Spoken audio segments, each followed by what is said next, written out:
Assalamualaikum warahmatullahi wabarakatuh. Innal hamdalillah nahmaduhu wa nasta'inuhu wa nastaghfiruh wa na'udzu billahi min syururi anfusina wa sayyiati a'malina may yahdihillahu fala mudhillalah wa may yudlil fala hadiyalah. Asyhadu an la ilaha illallah wahdahu la syarikalah wa asyhadu anna Muhammadan abduhu wa rasuluh. Ya ayyuhalladzina amanu ittaqullaha haqqa tuqatih wa la tamutunna illa wa antum muslimun wa ba'd. Para pemirsa dan para pendengar Roja TV dan Radio Roja, kaum muslimin dan juga muslimat rahimani wa rahimakumullah. Alhamdulillah kita bersyukur pada Allah Subhanahu wa taala dengan banyak-banyak memujinya atas segala nikmat dan karunia yang Allah masih berikan kepada kita hari ini. Banyak sekali nikmat-nikmat yang Allah berikan kepada kita yang patut kita syukuri. Kemudian salawat dan salam atas Nabi kita Muhammad sallallahu alaihi wasallam, atas keluarga beliau juga, sahabat-sahabat beliau dan siapa saja yang meniti sunnah beliau sampai hari kemudian. Kaum muslimin dan muslimat, para pemirsa dan para pendengar Roja TV dan Radio Roja, dimanapun saudaraku berada, alhamdulillah pada kesempatan pagi ini kita dapat bertemu kembali. Kita akan melanjutkan pembahasan dari buku Mencetak Generasi Rabbani. Pada kesempatan pagi ini kita akan membahas poin kedua ya, dalam penanaman akhlak mulia, yaitu jujur. Kalau kita bicara akhlak itu sangat luas, banyak hal-hal yang perlu kita tanamkan pada anak-anak kita.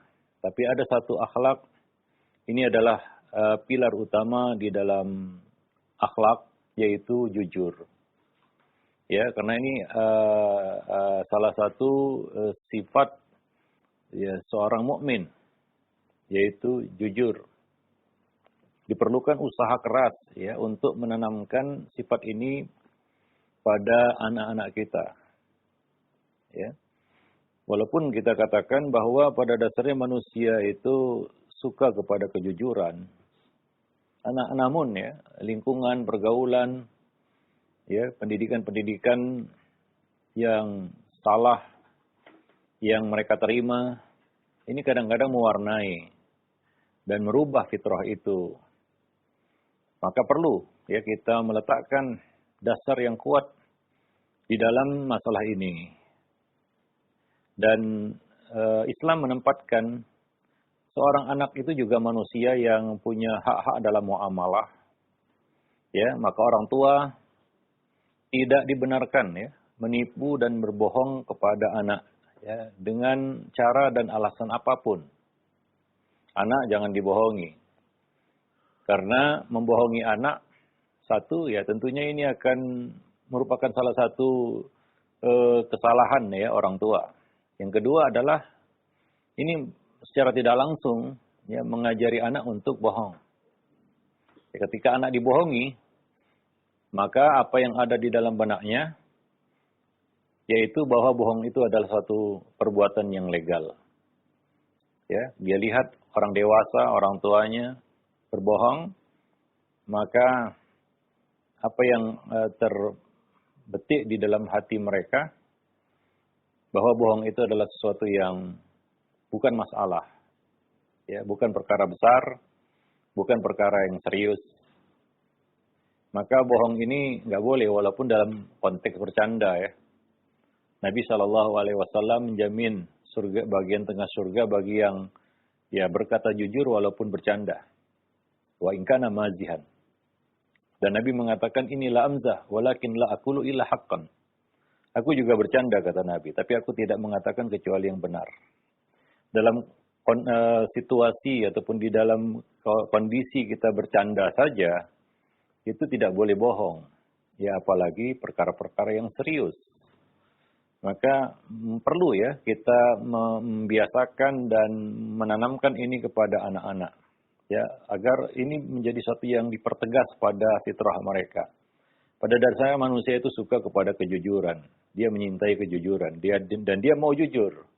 Tapi kondisi-kondisi lain sekitarnya memaksanya untuk keluar dari fitrah itu. Dan fitrah jujur ini jangan sampai rusak. Yang merusak kadang-kadang orang tua. Yang memperagakan kebohongan di depan anak-anak mereka tanpa disadari oleh kedua orang tua. Maka Nabi menegur seorang ibu ya yang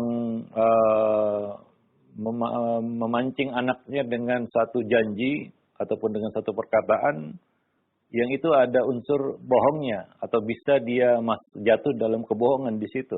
Nabi berkata dalam sebuah hadis, "Man qala li sabiyyin ta'al haka tsumma lam yu'tihi fa huwa kadzbah." Barang siapa berkata kepada anak kecil, "Mari sini, kemarilah, aku akan memberimu sesuatu," namun dia tidak memberikan apa-apa, maka perbuatannya itu termasuk dusta. Ya, termasuk dusta. Dia telah berbohong kepada anak itu. Walaupun anak itu diam saja ya. Dia datang, ternyata kita tidak memberi apa-apa. Mungkin dia diam saja. Sebagian anak mungkin menagih, ya, apa yang dijanjikan. Tapi sebagian anak lainnya, mungkin dia diam saja. Tapi ya, jangan diartikan diamnya anak ini ya aman, ya artinya anak ini tidak terpapar kebohongan. Ya, itu dia simpan dalam hatinya, ya, dalam pikirannya, di alam pikirannya, bahwa perbuatan seperti itu adalah perbuatan yang legal. Ya, dan dia mungkin tidak paham itu adalah satu kebohongan. Lalu dia tiru itu. Dan dia tidak merasa berbohong dengan perbuatan semacam itu. Dan ini mungkin terus terbawa sampai dewasa. Banyak orang-orang dewasa yang berbohong dan dia tidak merasa berbohong. Dan dia merasa bohongnya legal. Nah, ini mungkin kebiasaan yang memang terbawa dari kecil.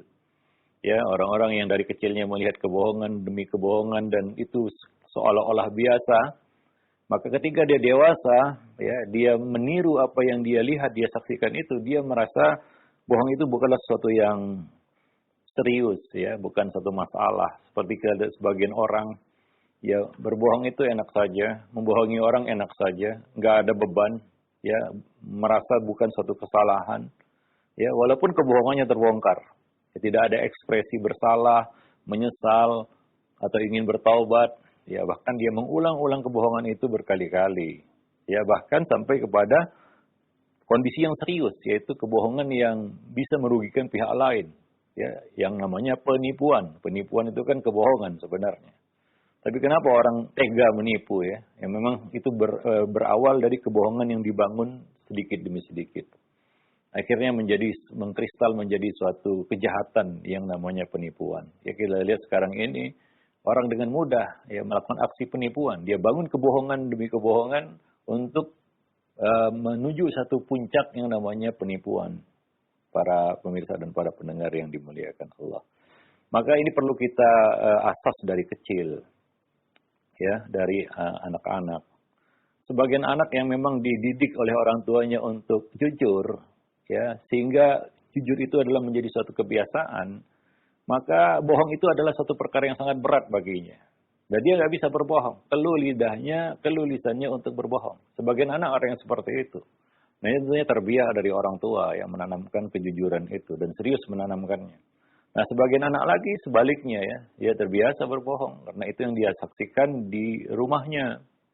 Ya, dia lihat ayahnya, ibunya, kakak-kakaknya mungkin ya, atau orang-orang yang ada di sekitarnya memperagakan itu semua, maka dia pun akan menirunya. Ya, itu pasti akan ditiru oleh anak-anak tersebut, ya, para pemirsa dan para pendengar yang dimuliakan Allah. Nah, dalam satu hadis yang lain ya dari Abdullah bin Amir radhiyallahu anhu yang menceritakan bahwa Rasulullah sallallahu alaihi wasallam berkunjung ke rumah kami dan ketika itu aku masih kecil. Aku pun keluar untuk bermain, anak-anak dunianya dunia bermain ya. Nah, seperti itu jugalah Abdullah bin Amir ketika itu. Ya, ketika itu aku masih kecil, aku keluar untuk bermain. Ya, maka anak-anak memang harus disediakan waktunya untuk bermain.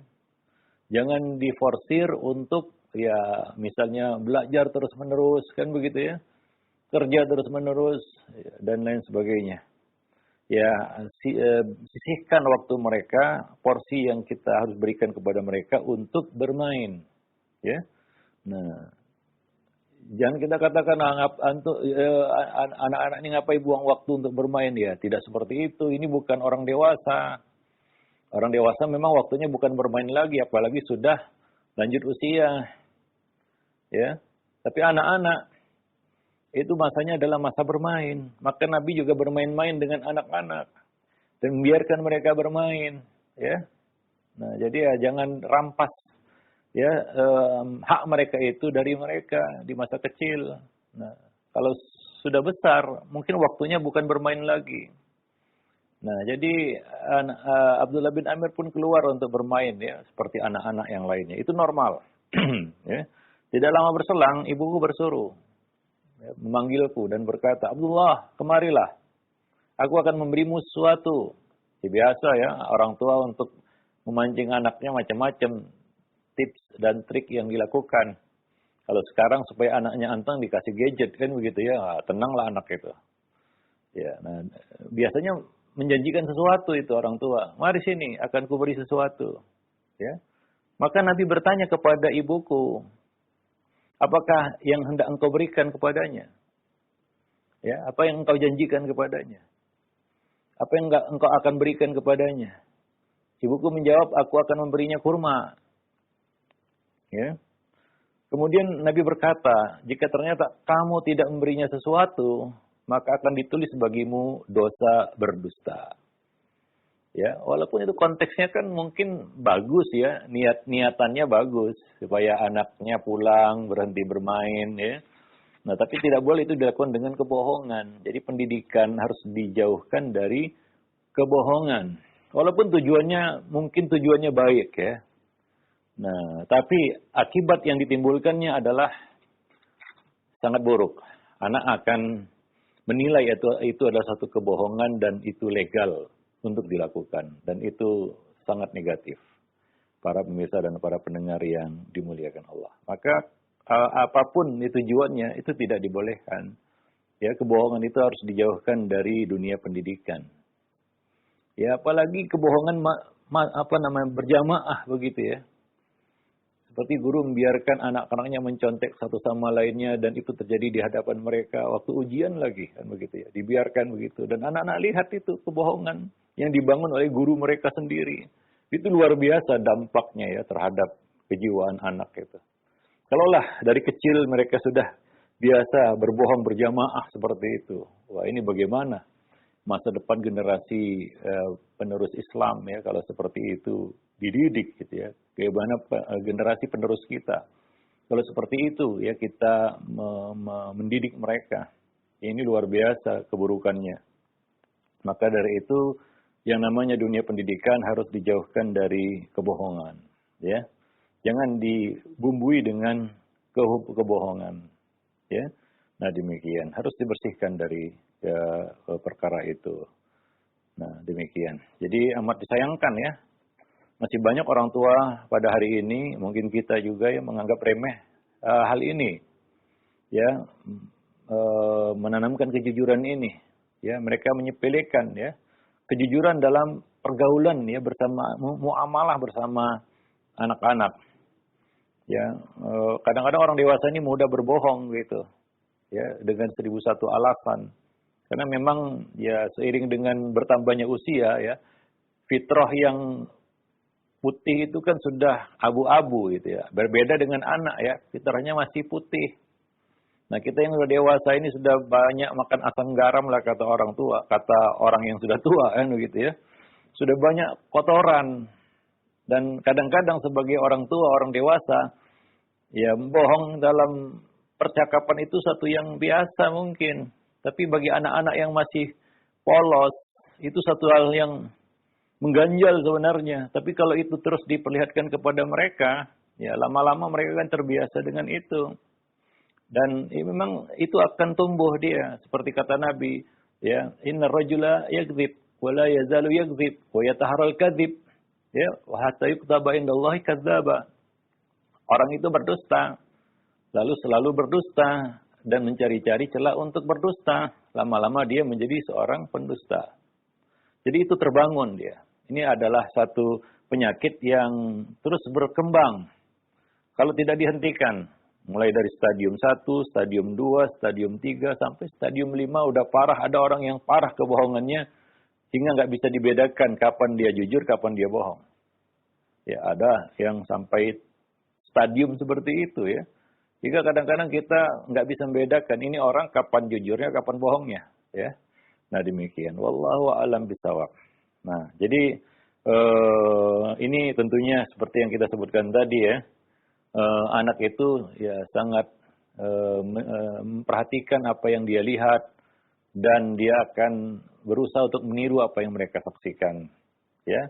Nah apalagi di lingkungan keluarga, di rumah misalnya, ini harus jadi satu platform di dalam rumah, yaitu bohong itu perkara yang haram, harus bersih, clean dari kebohongan ya di rumah itu. Karena bisa kita bayangkan ya, anak ini pendidikan rumah sangat berpengaruh sebenarnya. Anak di dalam rumah melihat kebohongan. Dia lihat ibunya berbohong, bapaknya berbohong, saudara-saudaranya juga berbohong. Hingga kebohongan itu sudah menjadi suatu tradisi di keluarga itu. Lalu gimana ini? Anak ini bisa selamat dari kebohongan? Mustahil. Ya, nah demikian. Ya, tapi sebaliknya kalau kita budayakan jujur, dia lihat ibunya jujur, ayahnya jujur, kakak-kakaknya juga jujur, ya dia lihat lingkungannya adalah lingkungan yang jujur, maka itu akan terbangun pada dirinya, pada karakternya menjadi karakter orang yang jujur.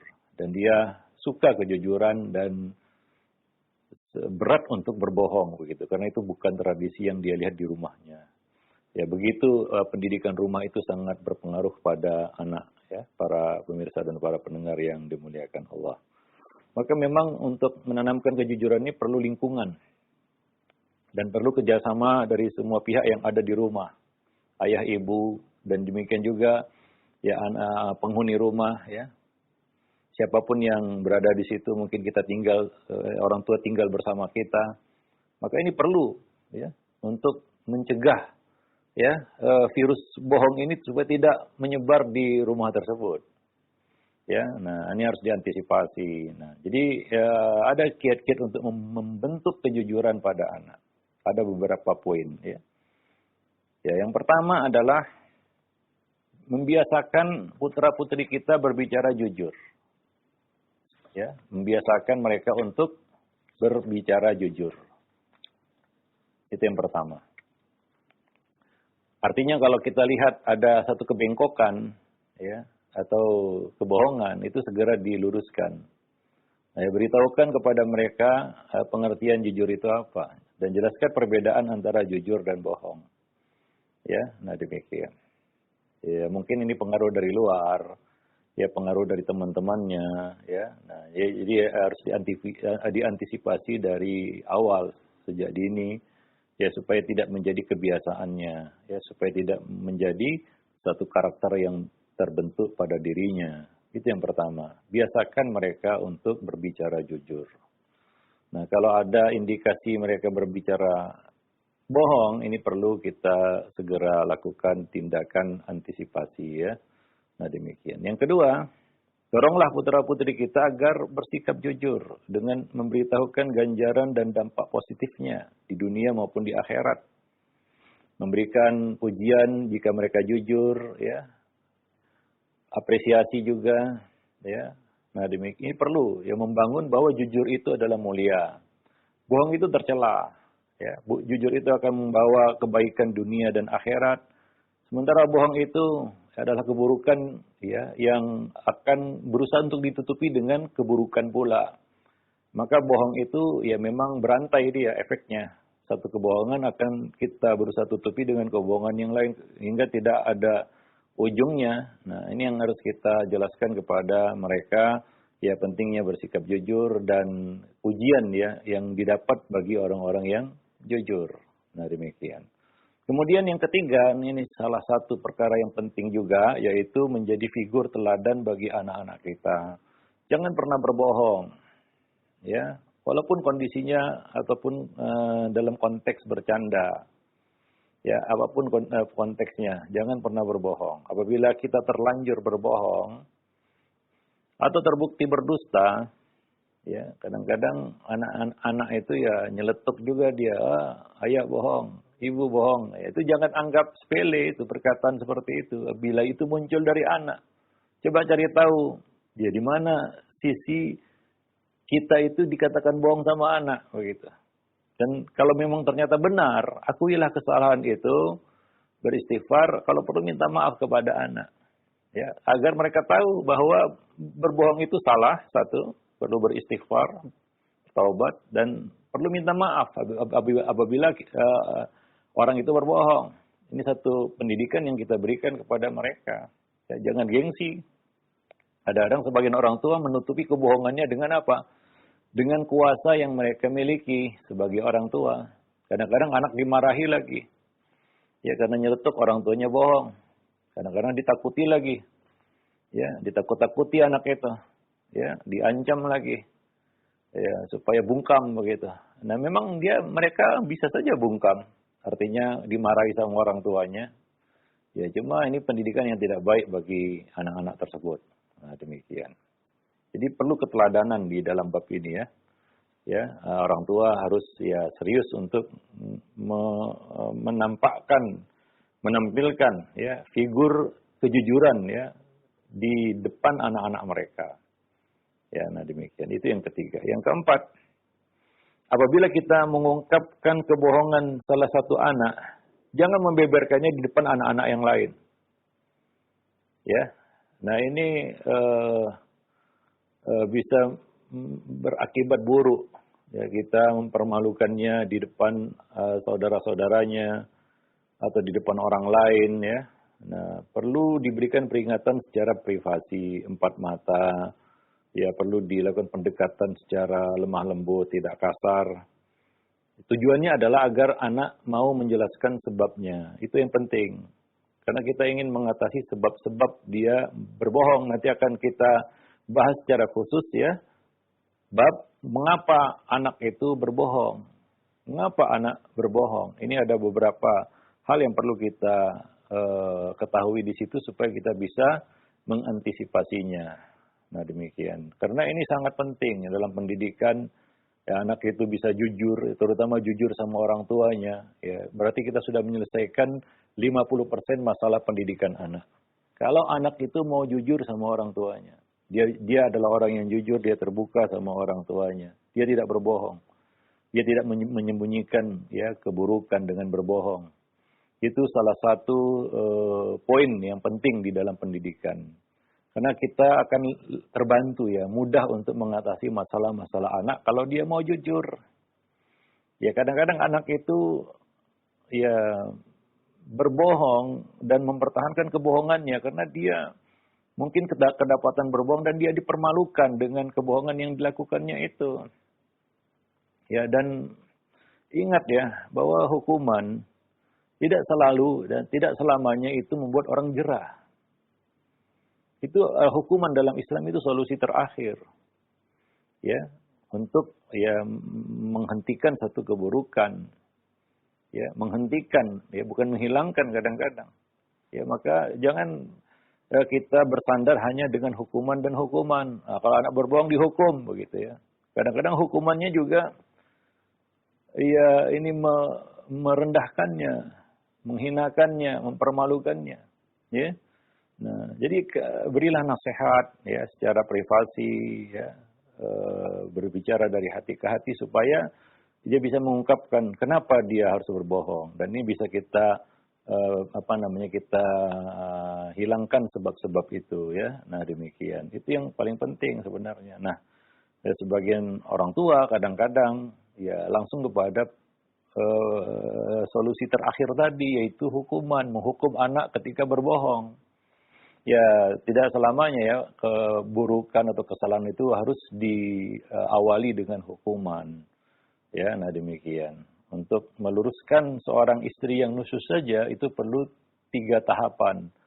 Tahapan pertama memberikan nasihat, ya. Kemudian tahapan kedua pisah ranjang, baru ketiga baru diberi hukuman berupa pukulan. Ya, dengan catatan ataupun dengan syarat-syarat yang tepat ya dalam melakukan hukuman berupa pukulan tadi. Ya, nah demikian.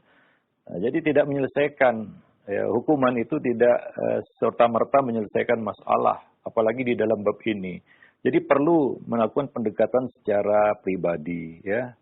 Nah, kita mungkin harus lebih fokus kepada sebab-sebab anak ini berbohong ya. tadi kita jelaskan secara fitrah, apalagi anak itu masih polos, dia sebenarnya nggak suka bohong, dia suka jujur. Itu fitrah manusia. Ya, tapi kadang-kadang pengaruh yang dia dapat memaksanya untuk berbohong atau kondisi-kondisi tertentu ya mendorongnya untuk berbohong. Nah, ini sebab yang harus kita ungkap sehingga kita bisa menyelesaikan masalah bohong ini pada anak. Wallahu a'lam bishawab. Kemudian yang kelima, ini nggak kalah pentingnya juga, jauhkan putra-putri kita dari teman yang buruk. Ya, kebanyakan anak bohong itu karena melihat temannya. Mungkin temannya ini ya berasal dari keluarga yang berantakan juga, kan begitu ya. Yang nggak mengenal kejujuran di dalam rumahnya. Nah, bergaul dengan anak kita, tertularlah anak kita. Maka dia pun biasa berbohong karena dia lihat temannya. Maka kalau seperti itu, ya batasi, jauhi putra-putri kita, ya anak-anak kita dari teman-teman yang buruk tadi. Meskipun mereka adalah anak-anak kerabat atau sanak keluarga. Ya minimal kita bisa batasi itu dan memang hubungan kita dengan mereka sebatas untuk menyambung tali silaturahim. Ya, nah ini demi untuk memproteksi anak-anak kita. Ya, kewajiban orang tua juga adalah memilihkan lingkungan dan pergaulan yang baik untuk anak-anak mereka. Ya, nah demikian. Ya, nah banyak anak-anak itu tertular penyakit bohong ini dari teman-temannya, ya dari teman-temannya. Nah juga ya di sekolah juga ya. Ini lembaga pendidikan yang merupakan mitra orang tua di rumah, yaitu sekolah juga harus serius ya untuk ya menanamkan akhlak ini pada anak didik mereka. Ya, guru ya itu kedudukannya hampir sama dengan orang tua. Jangan memperlihatkan kebohongan di sekolah. Ya misalnya contoh kecil sekarang ini ujian kadang-kadang itu si guru mengajarkan anak berbohong ya masing-masing contek mencontek satu sama lainnya atau kasih bocoran ketika ujian kan begitu ya. Ya, itu kepalsuan-kepalsuan yang dinampakkan di sekolah ini luar biasa buruknya di dalam dunia pendidikan ya. Nah, maka hari ini krisis yang kita hadapi di lembaga pendidikan adalah krisis akhlak ya sebenarnya. Bukan pengetahuan. Ya, tapi krisis akhlak. Terutama kejujuran ini ya. Ini yang jadi PR besar ya bagi ya kita ya di dalam ya kita katakan membangun ataupun mengasah sebuah pendidikan. Nah, kejujuran ini penting ya. Nah, jangan menampakkan atau memperlihatkan ya kebohongan-kebohongan itu di lembaga pendidikan. Baik, itu sangat penting. Dan yang keenam terakhir di sini adalah ulangilah secara berkala terus-menerus ya, penuturan kisah-kisah, cerita-cerita tentang mulianya kejujuran dan buruknya kebohongan ya. Ya, dengan metode mungkin yang bisa mereka pahami, bisa mereka cerna ya sehingga ya mereka mengagumi tokoh atau sosok yang jujur dan menyukai kejujuran itu ya. Nah, demikian dan membenci kebohongan dan sosok yang suka berbohong.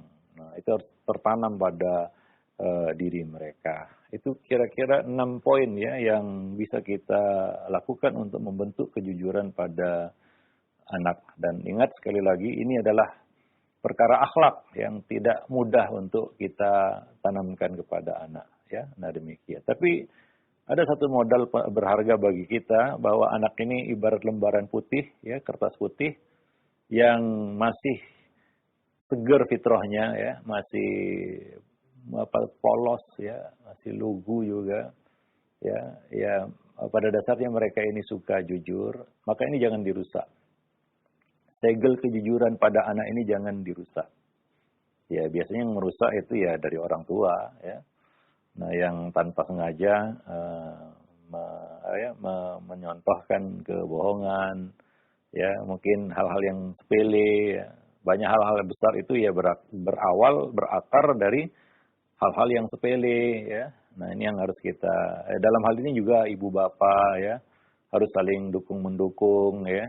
Mengingatkan pasangannya apabila berbohong, ingatkan ya suami mengingatkan istri, istri mengingatkan suami ya, karena mereka kedudukannya di hadapan anak adalah sebagai ayah dan ibu, sebagai orang tua. Nah, demikian ya. Dan ya kita selaku ya manusia kadang-kadang silap ya, kalau kita dinasihati ya, misalnya kita tanpa sengaja mungkin ya, tanpa sengaja berbohong, dinasihati sama istri ya terima. Jangan kita membela kebohongan kita, apalagi di hadapan anak-anak sementara anak tahu kita berbohong. Itu ya sangat buruk sekali tentunya.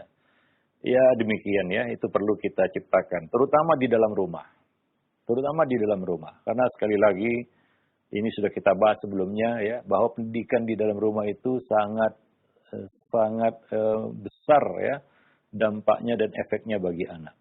Ya, apapun yang kita tanamkan di rumah itu yang akan menjadi profil ya bagi si anak itu.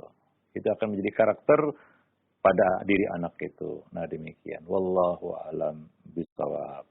Nanti pada pertemuan selanjutnya kita akan bahas secara khusus ya, mengapa anak itu berbohong. Ada beberapa faktor yang harus kita ketahui. Ada alasan-alasan yang sifatnya personal yang mendorong anak untuk berbohong, dan bagaimana cara mengatasinya. Karena ini banyak yang ini sengaja kita pisahkan dalam satu bab karena banyak pertanyaan berkaitan dengan hal ini, dengan masalah ini. Ketika ya kita berbicara tentang pendidikan ya, banyak pertanyaan dari para orang tua itu adalah fenomena anaknya berbohong gitu. Dan kebohongan itu ya namanya anak bohong itu bohongnya pun lugu gitu ya. Lugunya gimana? Ketahuan bohongnya. Kalau orang tua berbohong kadang-kadang ya hampir nggak bisa dideteksi ya. Seperti kita katakan sudah lihai berbohong dari kecil soalnya. Sehingga kadang-kadang nggak bisa dibedakan nih mana dia bohong, mana ya dia jujur gitu. Tapi kalau anak-anak biasanya bohongnya itu lugu gitu ya. Bohongnya itu masih polos gitu ya. Dengan mudah dapat diendus oleh orang tua begitu. Ah, anak kamu bohong begitu ya. Nah, anak berbohong begitu. Seperti itu kebohongan anak-anak ya. Nah, demikian. Ada sebagian orang tua yang kaget mungkin ya, macam kesetrum begitu ketika dia dapati anaknya berbohong. Lalu murka gitu ya. Nah ini tidak menyelesaikan masalah seperti itu. Ya, ada langkah-langkah yang harus kita ketahui lah ya, yang perlu kita lakukan ya ketika anak itu berbohong. Ada sebab-sebab ya anak itu menjadi anak yang suka berbohong. Sudah sampai kepada taraf suka ya. Kalau berbohong mungkin ya itu terjadi, tapi menjadi suka berbohong. Nah, ini hati-hati. Ya itu bisa menjadi karakternya. Nah demikian. Nanti akan kita bahas pada pertemuan yang akan datang insya Allah. Nah demikian. Tapi sampai di sini dulu ya pertemuan kita.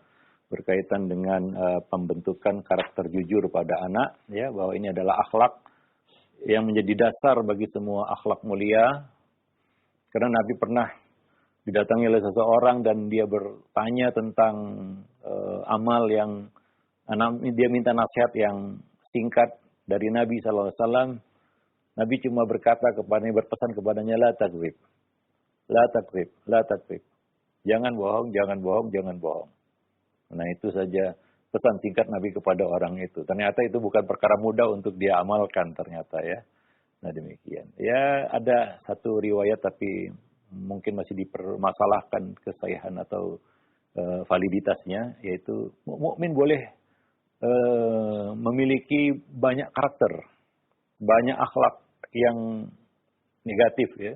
Namanya juga manusia. Hanya satu saja yang nggak boleh ada pada mukmin, yaitu bohong. Ya, nah demikian. Ya kadang-kadang mukmin ada yang kasar kan begitu ya. Mukmin ada yang temperamental, ada yang emosional ya. Macam-macam mukmin ini. Tapi satu saja yang ya harusnya tidak ada pada mukmin yaitu bohong. Nah demikian. Wallahu alam bishawab. Ya, baik. Syukuran jazakallahu khairan atas penjelasan oleh Ustaz di kesempatan pagi hari ini. Bagaimana penjelasan mengenai pendidikan karakter jujur yang insya Allah merupakan modal dasar bagi kita semua, bagi anak-anak kita khususnya. yang menjadikan kehidupan mereka menjadi kehidupan yang diberkahi Allah Subhanahu wa taala. Dan untuk selanjutnya kami buka sesi interaktif, sesi soal jawab bagi Anda para pemirsa atau pendengar yang ingin bergabung bersama kami untuk bertanya. Silakan Anda bisa mengirimkan pertanyaan Anda di nomor layanan pesan singkat. Baik, kesempatan pertama kami ajukan terlebih dahulu pertanyaan di layanan pesan singkat. Ada pertanyaan dari Umu Abdillah yang berada di Bekasi. Assalamualaikum warahmatullahi wabarakatuh. Ya Ustadz, anak kami sering berimajinasi, seperti halnya suka berhayal bahwa boneka ini bernama Fulan dan juga yang lainnya. Apakah khayalan seperti ini termasuk kebohongan yang harus diluruskan, Ustaz? Ya, ya imajinasi anak itu yang memang sesuai dengan dunianya ya. Dunia bermain ya, permainan ya. Nah, mungkin itu satu yang biasa ya dan itu tidak dianggap satu kebohongan. Ya, Aisyah juga pernah bermain kuda-kudaan yang ada sayapnya begitu ya. Nah, itu kan sebenarnya di dunia nyata nggak ada kuda ada sayapnya begitu. Tapi untuk anak-anak ya, ini untuk apa namanya ya, untuk masa kecil mereka yang mereka isi untuk bermain, berimajinasi, dan itu tidak termasuk satu kebohongan ya. Nah, demikian. Wallahu alam bisawab. Ya. Oh, itu dia. Jadi ya perlu dikawal saja permainan-permainan yang mereka lakukan. Seperti Nabi juga memperhatikan permainan yang waktu itu Aisyah masih kecil ya. Memperhatikan permainan-permainan yang dimainkan oleh Aisyah, boneka-boneka dan lain sebagainya ya. Nah, demikian. Wallahu a'lam bishawab. Yang penting adalah orang tua mengawal anak-anak mereka ya sampai dalam aktivitas mereka bermain. Sehingga permainan yang mereka lakukan itu permainan yang ada nilai positifnya ya bagi mereka. Wallahu a'lam bishawab. Nah, boneka misalnya ya boneka, silakan boneka ya, itu adalah misalnya anak perempuan ya memang senang boneka dan itu satu kewajaran ya. Tapi ya dilihat bonekanya, misalnya boneka yang Islami gitu ya, yang pakai jilbab misalnya ya, tidak boneka yang telanjang-telanjang gitu ya, yang pakaiannya minim, pakaian bikini dan lain sebagainya, itu mungkin nggak baik bagi mereka ya. Nah, demikian. Wallahu a'lam bishawab. Iya, baik, sekarang jazakallahu khair atas jawaban Ustaz. Demikian, dan selanjutnya ada pertanyaan kembali di pesan singkat. Ada pertanyaan. Ya, Ustaz, kami memiliki anak laki-laki remaja di mana setiap kali waktu sholat kami menyuruhnya untuk ke masjid. Dan ketika pulang kami juga tanyakan kepada mereka, betulkah kalian itu ke masjid? Dan mereka menjawab iya. Tapi seringkali laporan dari orang lain bahwa anak kami tersebut itu berkeliaran tidak sholat ketika waktu dikumandangkan azan. Nah, bagaimana hal ini, Ustaz?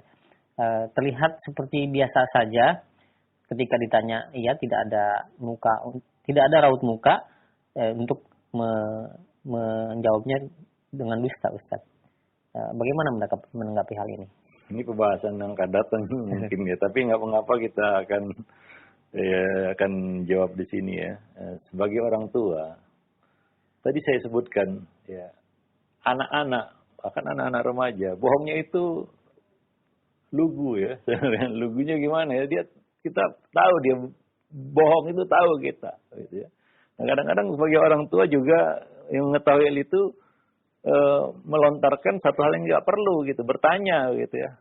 Kamu dari masjid ya, padahal dia tahu anak ini mungkin dari laporan nggak ke masjid begitu.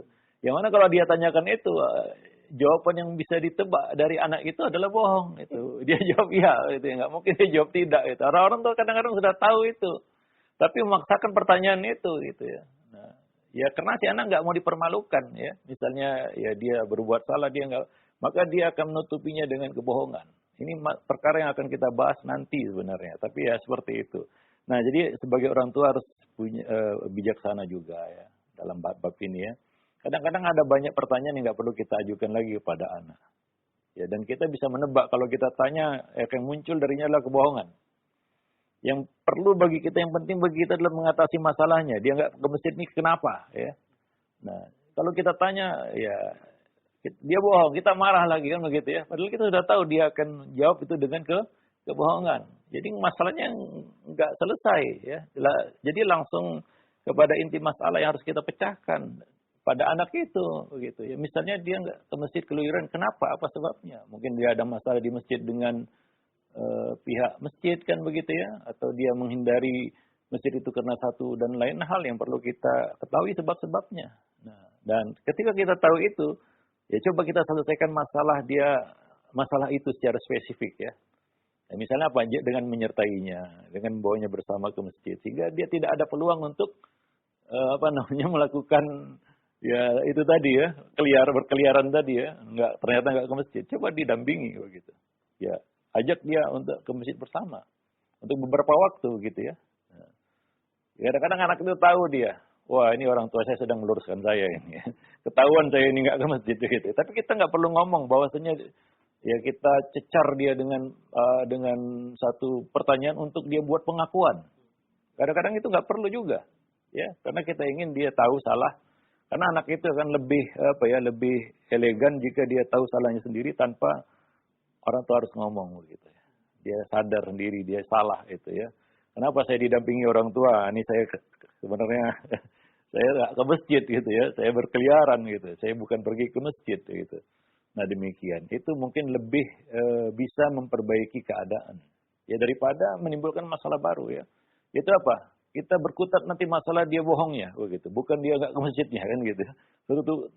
Teralihkan dengan masalah bohong.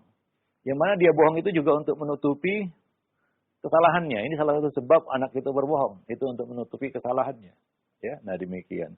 Nah, mungkin dia kesalahan yang dilakukannya ini ada sebabnya juga ya. Nah, jadi ya kita ya perlu untuk mendampingi ya anak-anak kita ini ya sehingga dia ya kita katakan terbantu untuk bisa lepas dari masalah.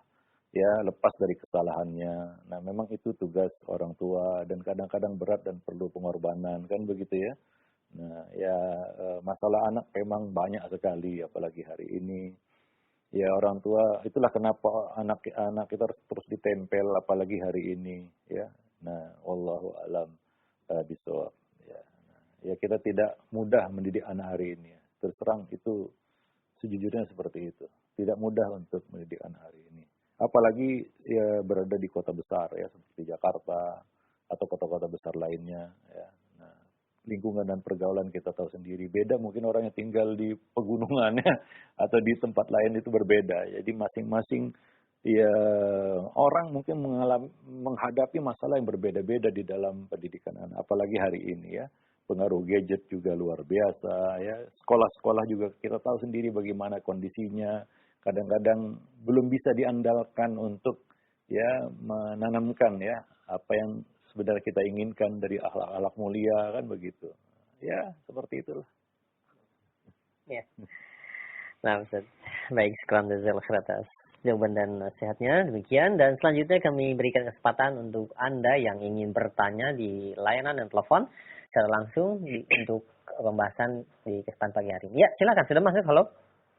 Ustaz, dari Ibu Ros di Sulawesi Selatan. Ibu Ros di Sulawesi Selatan. Silahkan Ibu Ros. Ini pertanyaannya Ustaz, bagaimana caranya untuk bersikap jujur? Misalnya dulu seseorang mengambil barang milik temannya dan dia mau bertaubat. Apakah harus dia jujur kepada temannya tersebut bahwa dulu dia yang mengambil barangnya? Ya. Jadi anak ibu ya mungkin atau anak yang lain lah seperti itu ya. Iya, iya. Mengambil barang gitu ya. Ya, baik. Ya, perlu kita Bisa. Nah, perlu kita jelaskan ya. Nah, ya. Jadi menyembunyikan keburukan bukan sepenuhnya suatu kebohongan. Kadang-kadang keburukan itu perlu bahkan wajib disembunyikan. Ya. Menyembunyikan itu bukan termasuk kebohongan. Ya. Dalam bab misalnya minta maaf. Kita sudah misalnya menggibahi seseorang, ya, dan kita perlu minta maaf kepadanya. Nah, di sini ada konteks di mana kalau kita jujur kepadanya, bisa jadi masalahnya nggak selesai, kan gitu ya. Nah, jadi runyam, gitu ya. Maka kita sembunyikan itu, ya, dan kita minta maaf kepadanya tanpa perlu memperinci, ya. Nah, tanpa perlu mendetailkan sebenarnya masalah apa, kan gitu ya. Nah, itu mungkin lebih lebih mudah dia terima permintaan maaf kita. Ya daripada kita ceritakan seadanya detailnya kan gitu ya. Yang kadang-kadang dia jadi tersinggung begitu. Nah, jadi di sini perlu kita pahami juga ya, menyembunyikan keburukan itu tidak sepenuhnya dikatakan suatu kebohongan. Kadang-kadang keburukan itu memang perlu disembunyikan, ya, nggak perlu kita nampakkan, kita tunjukkan, kita ceritakan apa adanya yang kadang-kadang justru membuat runyam masalah jadinya, ya. Nah, wallahu a'lam bishawab. Ya, jadi perlu kita misalnya memang kita bersalah, kita bertaubat, ya, minta maaf. Tapi ya tidak perlu juga kita menceritakan secara detail apa masalah yang terjadi kan begitu ya. Nah, tapi ya perlu kita minta maaf kepada yang bersangkutan misalnya. Nah, demikian. Wallahu a'lam bishawab. Iya, baik, syukran jazakallahu khair atas jawaban Ustaz. Demikian untuk Ibu Ros yang berada di Sulawesi, dan selanjutnya kami berikan kesempatan kembali yang kedua di layanan telepon. Silakan bagi Anda yang ingin bertanya langsung. Ya, silakan. Halo.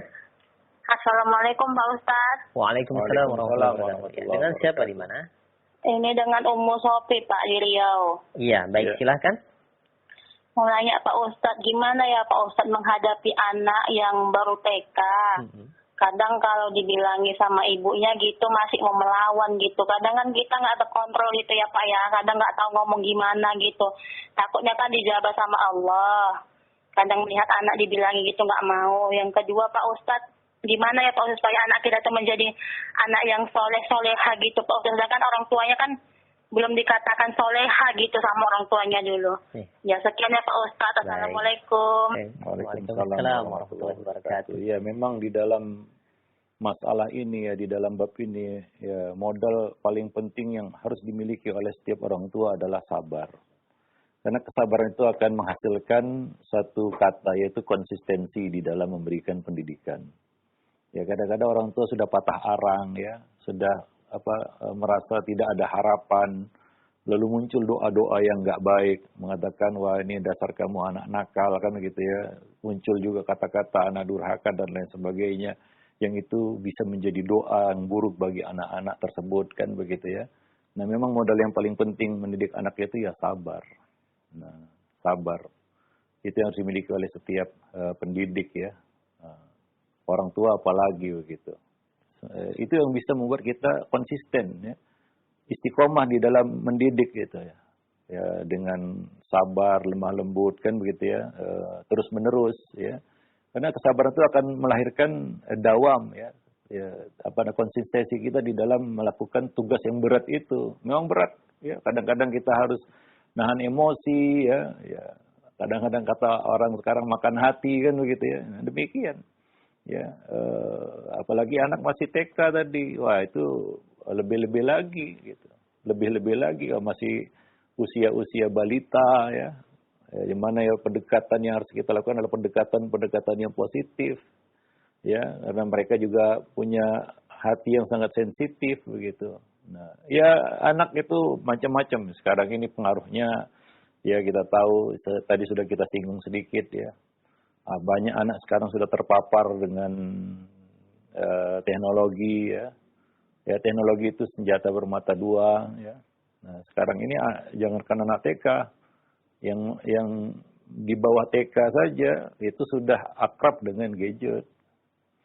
Ya, nah ini kadang-kadang membuat satu penyimpangan pada cara kerja akal mereka ya, sehingga mereka kadang-kadang menjadi pribadi yang eksplosif, yang meledak-ledak kan begitu ya, yang macam-macam ya, karena pengaruh kerja akalnya yang sudah nggak normal akibat keseringan main gadget tadi. Orang hilang moodnya karena ya sudah jenuh dia main gadget itu ya.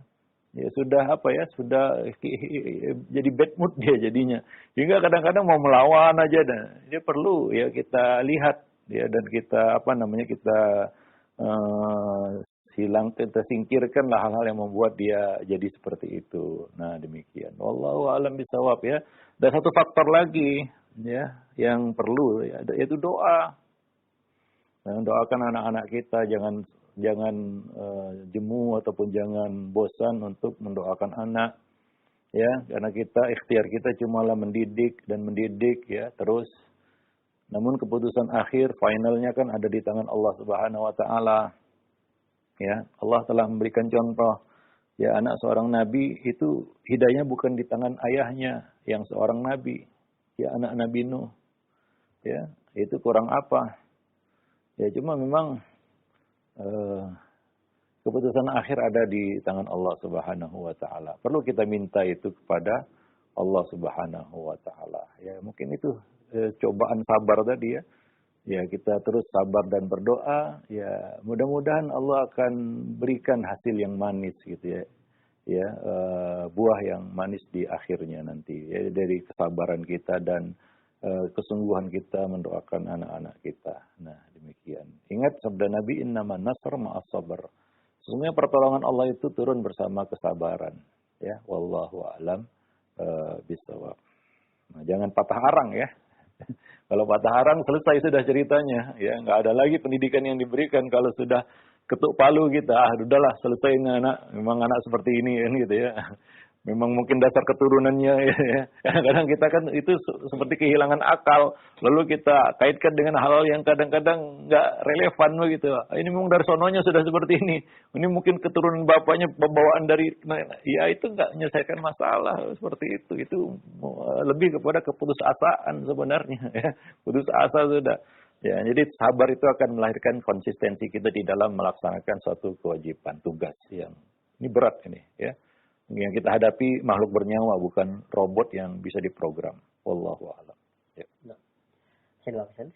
Ya, mungkin sampai sini dulu ya. Nanti mungkin banyak pertanyaan yang ini kaitannya dengan pembahasan ya yang akan datang insyaallah.